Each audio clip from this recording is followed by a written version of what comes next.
Assalamualaikum warahmatullahi wabarakatuh. Perkenalkan, nama saya Melani Akmar Nur Amalia. Saya dari program studi akuntansi lembaga keuangan syariah NIM 19 2018-003. Baiklah, pada kesempatan kali ini saya akan mereview materi pengantar akuntansi, yaitu akuntansi pengendalian kas dan rekonsiliasi bank. Baiklah, langsung saja. Kas adalah pembayaran yang sah, memiliki dua kriteria, yaitu tersedia, berarti kas harus ada dan sudah dimiliki, serta dapat digunakan sehari-hari sebagai alat pembayaran untuk kepentingan perusahaan. Yang kedua, bebas. Setiap item dapat diklasifikasikan sebagai kas jika diterima umum sebagai alat pembayaran sebesar nilai nominalnya. Kas meliputi uang tunai, kertas atau logam, baik yang ada di tangan perusahaan atau yang ada di bank, cek, demand deposit, money order, dan lain-lain. Sifat atau karakteristik kas: aktif tapi tidak produktif. Untuk memperoleh rentabilitas, kas tidak boleh dibiarkan menganggur. Untuk memperoleh pendapatan, kas harus diubah terlebih dahulu menjadi persediaan, piutang, dan seterusnya. Tetapi tidak semua kas diubah bentuknya, karena perusahaan akan kesulitan beroperasi apabila tidak disediakan kas yang memadai.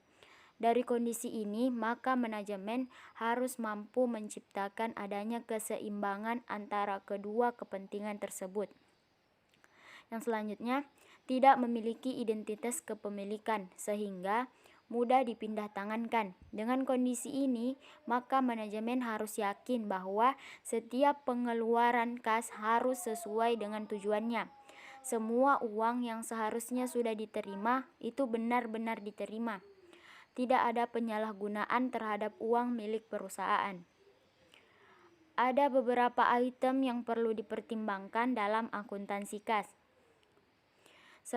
yaitu sertifikat deposito.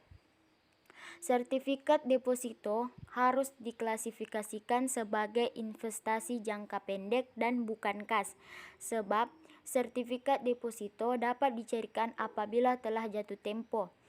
Hal ini berarti ada batasan penggunaan kas. Cek mundur. Cek yang dapat diuangkan pada tanggal yang tercantum dalam teks tersebut. Cek mundur dapat diklasifikasikan sebagai kas setelah tanggal cek tersebut dapat diuangkan. Cek kosong terjadi karena rekening koran perusahaan yang mengeluarkan cek tidak mempunyai dana. Cek dalam keadaan rusak atau kesalahan informasi yang tercantum di dalam cek.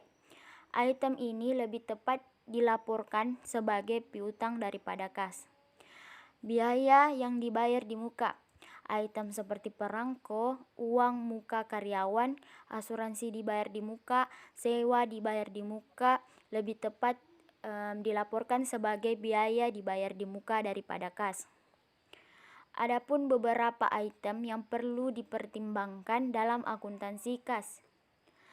Bank overdraft terjadi karena pemilik dana atau deposan menulis cek dalam jumlah yang lebih besar dibandingkan dengan jumlah dana yang disimpan di bank. Item ini dilaporkan sebagai utang lancar. Cek yang belum dikirimkan. Cek yang telah dibuat tetapi belum diserahkan kepada pihak yang berhak menerima. Jika pada tanggal neraca terdapat item seperti ini, maka dapat diklasifikasikan sebagai kas. Saldo kompensasi merupakan saldo minimum yang harus dipertahankan di bank sebagai jaminan atas sejumlah dana yang dipinjam. Saldo kompensasi harus diungkap dalam catatan atas statement keuangan perusahaan. Kas didefinisikan sebagai pengoptimasian penggunaan kas sebagai aktiva. Hal ini berarti tidak boleh terjadi kegagalan pemakaian kas dan pengawasan terhadap posisi kas. Tujuan Manajemen kas meliputi dua hal, yaitu yang pertama, likuiditas.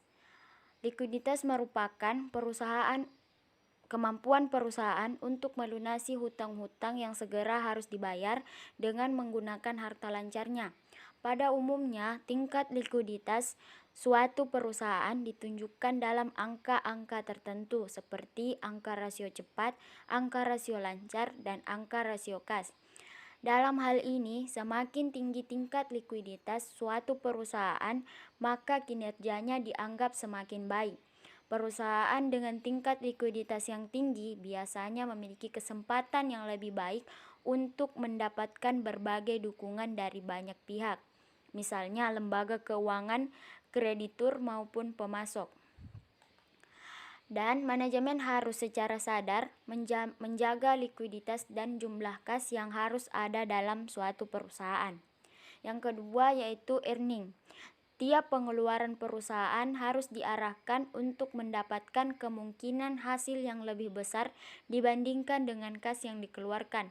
Selain itu, manajemen harus menjamin pembayaran dilakukan secara ekonomis. Selanjutnya ada perencanaan kas. Aspek utama perencanaan kas adalah penyusunan anggaran kas. Manajer harus menyiapkan daftar kegiatan untuk menimbulkan kas atau pembelanjaan, dan kegiatan menggunakan kas atau pengoperasian dan penginvestasian. Dengan kata lain, manajer harus membuat proyeksi cash inflow, cash outflow, dan balance atau saldo. Agar tujuan tercapai, ada dua hal yang harus dilakukan, yaitu yang pertama, menentukan sumber penerimaan kas, misalnya kas dari operasi rutin, kas dari pelunasan utang jangka panjang, investasi dari pemilik, penjualan aktiva tetap, mengeluarkan obligasi, dan lain-lain.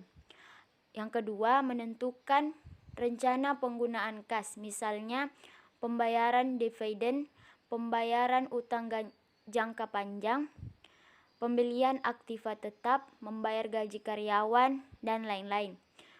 Berdasarkan dua hal tadi, maka manajemen dapat mengetahui seberapa besar kas yang dibutuhkan atau seberapa besar kas yang menganggur.